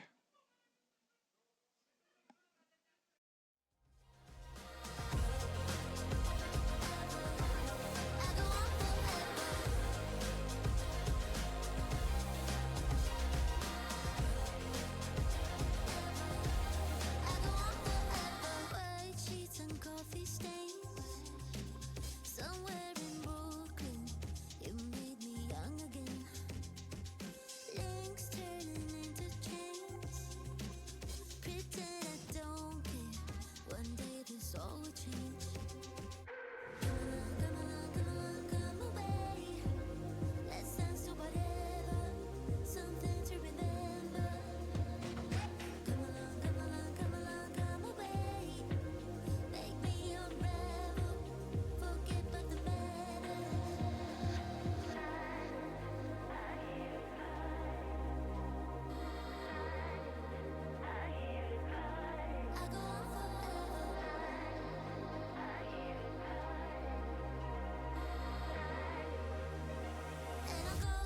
I go on forever. And I go on forever.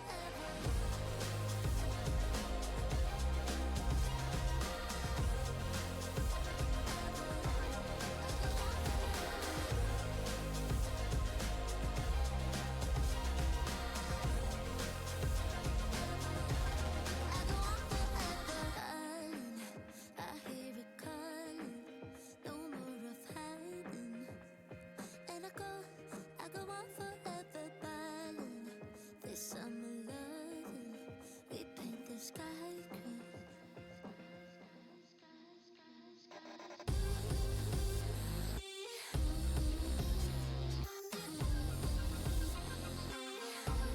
I go on forever. I go on forever. I go on forever.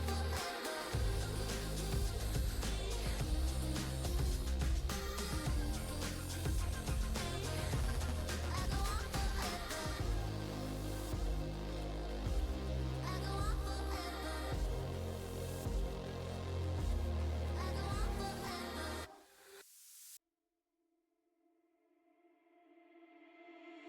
You must think that I'm a restless case because I ran away, because I ran away. If you listen to the words I say, you know that I'm okay, you know it's just a phase. Don't think I'm leaving cause I'm not at all. And if you get hurt, it's unintentional. I just wanted you to realize that I'm the one you like, that I'm the one you like. So where do we go? Where do we go from here? Where do we go? Where do we go? And we're back for game 3, UW-Stout versus Illinois College. It's currently Weef and JP8 right now, which is an interesting call. We haven't seen this matchup yet so far this game. JP8 being much more of a later player. Please hold.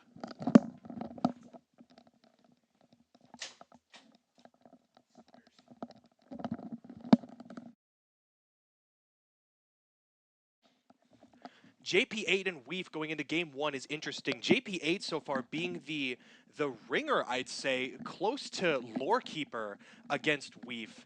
So hopefully we're able to see. We saw a different JP8 play against Flying Boy that we did against Meerkat. Absolutely. So Against Meerkat, JP8 style was very defensive, waiting for Meerkat to mess up, not falling for that pressure. Against Flying Boy and Student X, JP8 became much more dynamic, covering so much ground with those aerials, showing how capable of a player he truly is. yeah, it's just we got to just start off strong and get this game going. Much like we did the last 2 games against Weef. Weef able to get out to a 3-0 Wow. lead, and already a That was different start to the game. JP8 taking Weef's first stock. Genius up air there.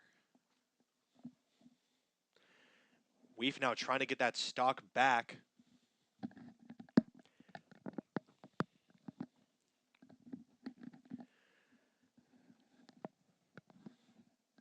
JP8 still able to get a lot of close hits right there. And that's going to be the stock for JP8. All right, back to an even state right now. A little shakeup right there from our usual, what we've seen the first two games. Usually we see Weave go out to a 3-0 sweep and get into an advantageous state going to the second character, but JP8 able to throw off the flow a little bit for UW-Stout. So hopefully this doesn't shake up the game plan a little bit too much. We've able to adapt to situations really well, regardless of character, player, and situation. Right, and this may actually be advantageous for Weefit here because Marth, he does more damage at the tip of his sword, but he does a lot less knockback at the base of his sword. And Weef, with deep breathing online, wants to get up close and personal, and that's not great for Marth. And if Weef wants to back off, Marth does not have any projectiles or reflectors to counter Weef's projectiles. Exactly, and both characters in kill percent right now. So let's see who's able to execute something first. We've not able to hit ball right there, but deep breathing back online as Marth able to hit that up tilt. Sun Salutation not able to hit Marth right there. We've taken control of center stage here.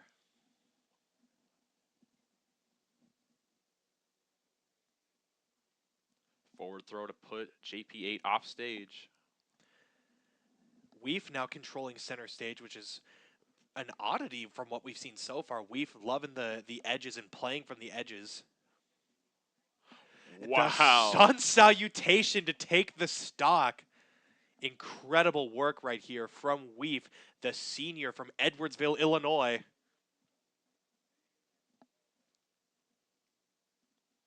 This is some great stuff. I think Weef has fared the best so far against JP8. JP8's style, very aggressive. Weef has not been phased by it. Yeah, Flying Boy was able to hold his own, but it was a clear as day that JP8 had that advantage, and Meerkat had really no answer to JP8 all game. So the fact that Weef is able to hold a lead of sorts against JP8 is honestly kind of refreshing and a sigh of relief for the Blue Devils. Maybe they were happy to hear that JP8 was going in against Weef. Sun Salutation into ball. The second Sun Salutation going to hit. Kill percent for final stock for JP8. Kill percent for second stock for and Weef. Deep breathing is on. One good move from Weef here will be the stock. Oh, that really big Sun Salutation not hitting neither the ball. A grab This from could be Marth into deadly. up throw. That's going to take Weef's second stock. So it is now even stock-wise, but JP8 in kill percent. And if Weef can get this kill right here and take out JP8, that's one of their strongest players out right away. Absolutely. And Weef is trustworthy when it comes to not losing focus of the game plan, keeping your eyes on the prize. Yeah, especially last season in the regular season finale, Weef was able to clutch out a super clutch performance to send the UW-Stout Blue Devils to state.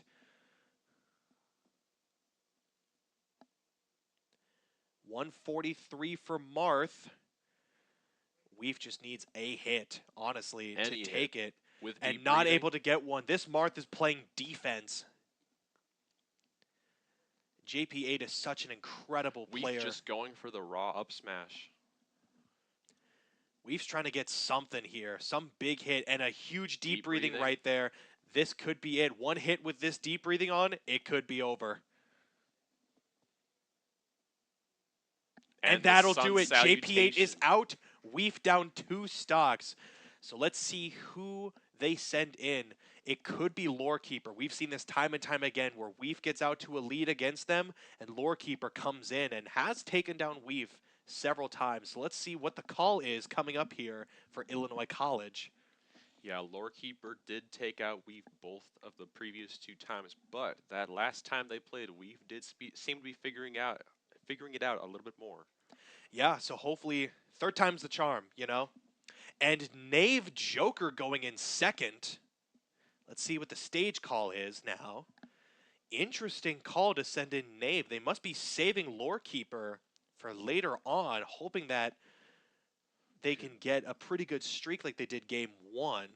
Yeah, maybe they're trying the strategy of keeping Lorekeeper as the anchor this time. It could be. They could swap their first two. I mean, we saw Kitsune come in first game one, or Yep. sorry, game two. And then in game one, we saw Acolyte, the Dark Pit, come in.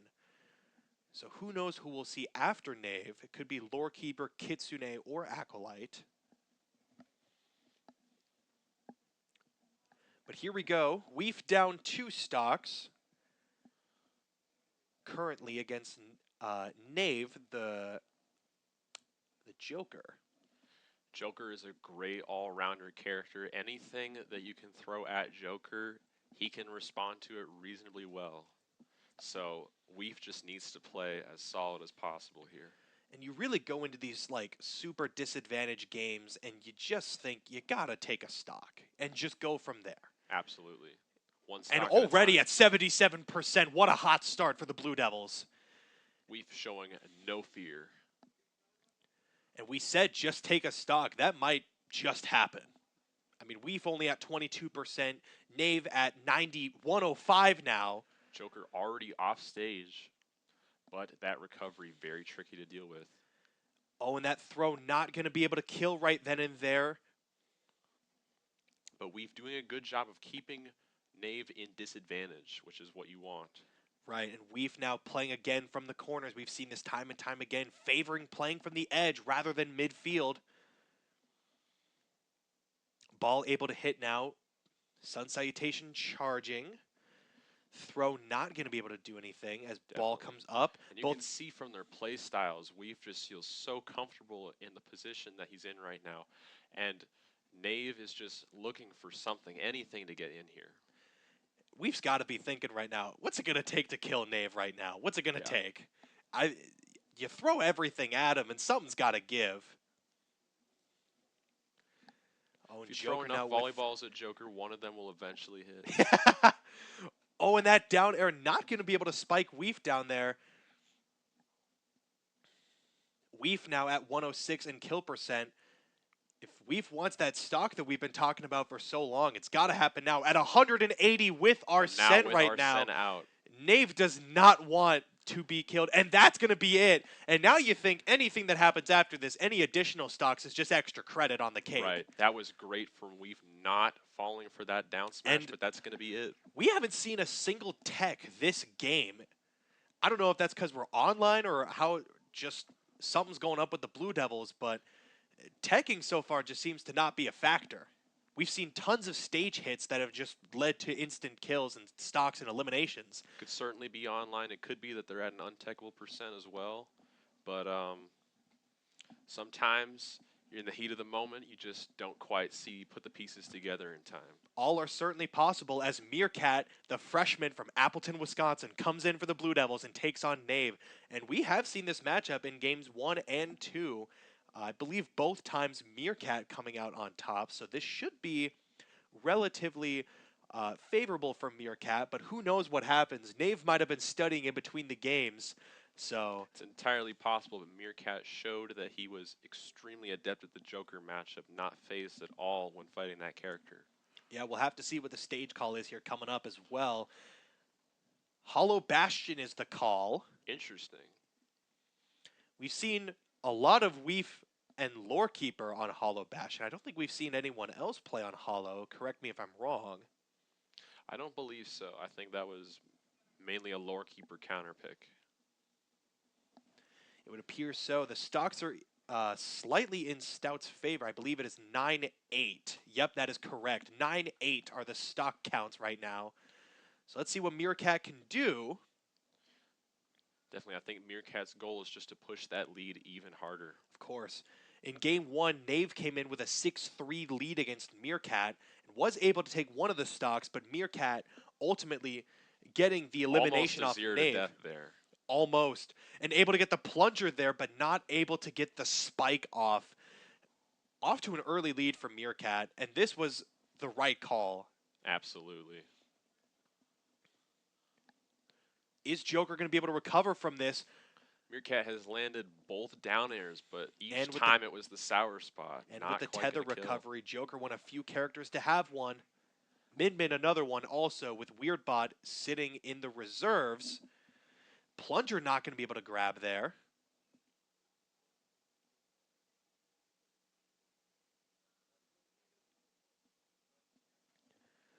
And again, Plunger not going to be able to do that. Oh, Meerkat, but Meerkat now setting up into the plunger. a lot of adaptability from Meerkat. You know, one thing doesn't work, I'm just going to try it again. Exactly. It's got to work at some point. And ultimately, that's what Meerkat does well, is just getting the things that they want done. Right, and sometimes it's just the case that you're being a little too obvious with it. You need to find a different entry point, and that's what Meerkat did, finding some aerials that changed into that plunger instead of just going for the plunger straight away. Well said. The Arsene counter not going to hit on Luigi's side B, as Knave now at 1 stock, hoping to have a decisive 3-0 victory for Meerkat going into Illinois College's third player, whoever that could be, Kitsune, Acolyte, or Lorekeeper. Right.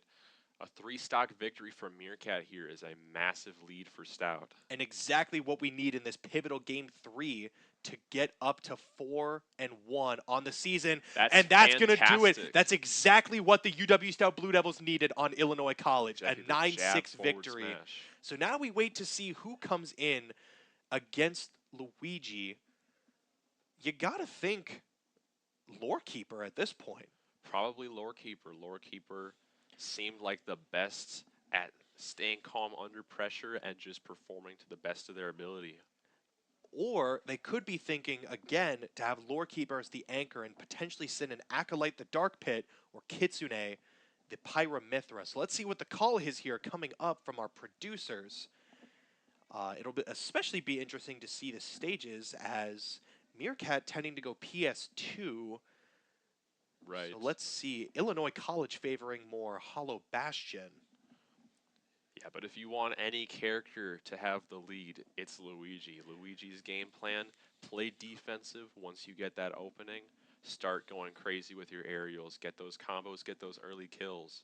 So when you have that 3-stock advantage, that is huge for Stout. And Acolyte the Dark Pit will come in for Illinois College. We haven't seen Acolyte since Game 1, Player 1, all the way at the beginning of this match. Right. So hopefully Acolyte's been learning, been playing well. Right. Been studying the match as it goes, looking for what adaptations to make. Right, and we've seen Meerkat as Luigi in a lot of Dark Pit circumstances playing against Student X in the local Smash Club, Blue Devil Smash here at UW-Stout. So hopefully this is just like bread and butter. This is just another walk in the park for Meerkat. Exactly. And, you know, ultimately, I mean, the goal is a 9-3 victory going into the final player who you'd presume to be Lorekeeper. Mm-hmm. But Lorekeeper hasn't necessarily been just a run of the mill for Meerkat, able to give Meerkat some trouble in game 2. Mm-hmm. As we await the stage call also. But Dark Pit, definitely more of a fundamentals character. Absolutely not an issue for Meerkat. Meerkat plays the fundamentals well, and if Meerkat can get a good lead here, taking out Acolyte soon, not losing too many of his own stocks, that could be a massive lead going into Lorekeeper. 100% agree with that. Smashville is the call. The first time we've seen Smashville this game. So it'll be Smashville for the first time against Acolyte and Meerkat going into the third player of Illinois College.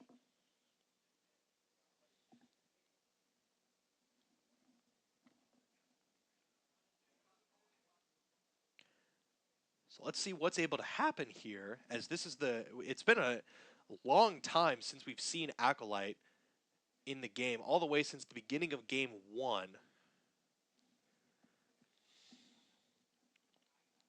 Right away, Meerkat taking that lead. Oh, but Acolyte pushing Meerkat off stage here. Oh, and what seemed to be a near almost... Oh, both players toying with that line of the bottom blast zone, making me nervous here. Very scary. But both characters have really good recoveries from that area also, especially Dark Pit and Pit having incredible recoveries. Certainly. Oh, and what a combo from Meerkat. Could this be a kill right here? It is. Oh! And the quite. DI from Acolyte. Smashville has that And surprisingly high ceiling. it doesn't matter. Meerkat keeps the streak going as it is now a 9-5 lead for the UW-Stout Blue Devils. And Meerkat is styling over Acolyte right now. Just another day in the park for Meerkat here. This is just the average Blue Devil Smash semifinals right now, as Meerkat has seen and dealt with this matchup plenty of times.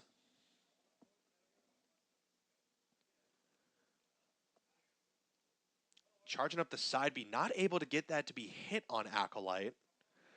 Oh, and what a string right there, but able to avoid Cyclone and avoid a potential second stock elimination.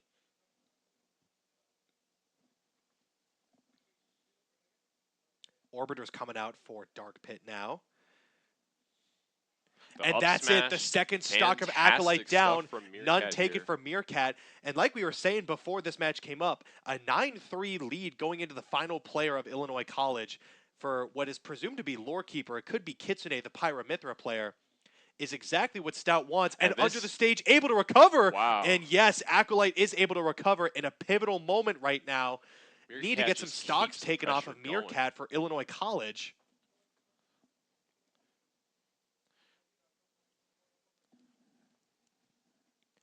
And Acolyte at this point is just hoping to take a stock, and that's not going to happen.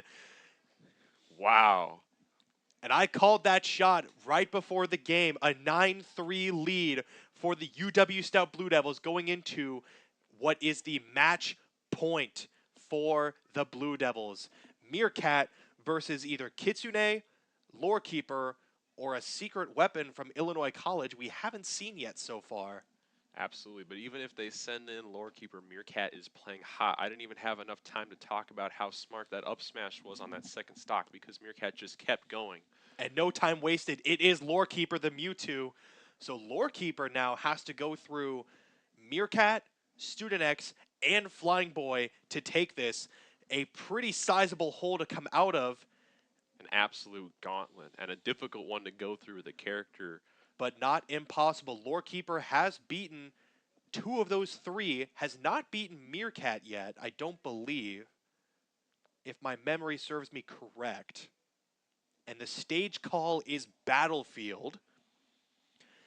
So in a pivotal set point for your UW-Stout Blue Devils, let's see what happens here. Can Lorekeeper keep this alive and make things interesting, or will the Blue Devils move to 4-1? Battlefield definitely makes sense for Lorekeeper here. Those platforms make it easier to get out of Luigi's zero-to-death combos, make it a little easier for Lorekeeper to keep that defensive game plan going, get around what Luigi's trying to do here.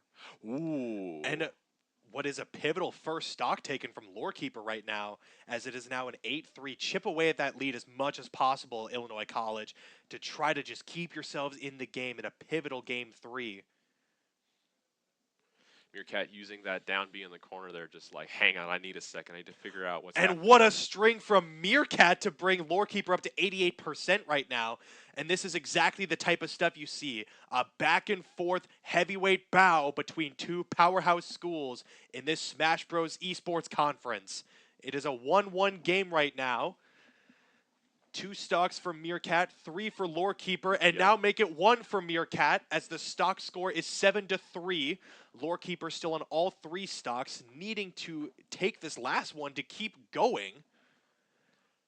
That's not quite going to do it. Lorekeeper with amazing DI there. And what an incredible DI to keep Lorekeeper in this and keep Illinois College in this with a fresh set of stocks. In the event that Meerkat goes down, you still have all 3 stocks, and you're back at 0% for whoever Stout sends in next. Yep. And that's a stock. And yep, that is a star KO. That's huge. At least now Meerkat has taken the 1 stock and leaving 2 for 2 other players to take care of. And trying to go for the 0-to-death, not going to work right there. Lorekeeper read right through it and was able to get out of there quick. Lorekeeper now with just 1 stock left. And that could do it. Oh, maybe never not. say never. And Meerkat, in an impossible situation, gets back on stage with 1 stock at 88%. Lorekeeper right now carrying the emblem and the And the torch. misfire The misfire to get back in the into. game. But Lorekeeper Not is quite. controlling the stage right now. Let's see what Meerkat's able to do. That was fantastic And from not a Meerkat. The tech, patience probably there. an untechable percentage right there. Oh, but And that very Meerkat closed is it out. down. Meerkat made a great effort there. Those recoveries were very, very smart. The way that he had that patience on the side because he knew the Lorekeeper was going to throw an edge guard tool there, but he waited for it to come out and then approached. And here comes Flying Boy with Snake to take on Lorekeeper. So now you're at a 6-2 lead right here. Lorekeeper able to get through one of Stout's players. So Lorekeeper in game 1 was able to get through nearly 3 of Stout's players, but that was also with 2 players in the dock. Right. But now the back's against the wall for Illinois College. Can Lorekeeper repeat that magic from game 1 to take it for Illinois College? If Right. not, this game is all Blue Devil. And you have to start thinking to yourself, what did the Blue Devils tell each other during in between games 1 and 2 to kind of rally back around this and get them into a winning mentality?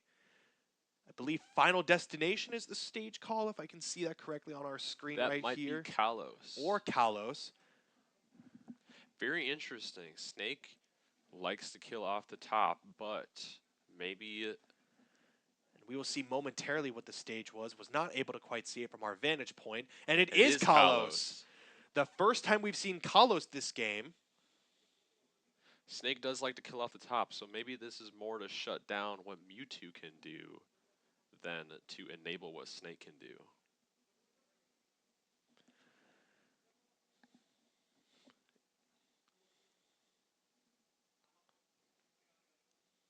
And what seemed to be a pretty comfortable lead for the UW-Stout Blue Devils now. Oh, wow! And what a Lorekeeper. miscalculation from Lorekeeper now. As I was just about to compliment Lorekeeper for keeping Illinois College in the game, now the pressure's really on. The lights are the brightest right now. Yep, 6 stocks to 1. We've seen crazier things happen with this esports team, so it's not over till it's over. But Lorekeeper's going to need to play nearly perfectly. And against a character like Snake, who can just rack on that damage constantly. And especially a player like Flying Boy, a senior, someone who's been on this team for multiple years. Absolutely. But Lorekeeper taking that first stock, saying, hey, don't count me out just yet. And able to take a stock from Flying Boy right there to get the advantage down to only 4 stock deficit. Lorekeeper is never out of this until they are out. It's always just such an incredible match. These grenades racking on so much damage, and that's not what you want to happen against Snake, because it's only a matter of time. And able to get some pivotal hits right here off of Snake. Snake now is 70 kill percent for Snake with this character. And it doesn't matter. Doesn't matter. Your UW-Stout Blue Devils move to 4-1 on the season.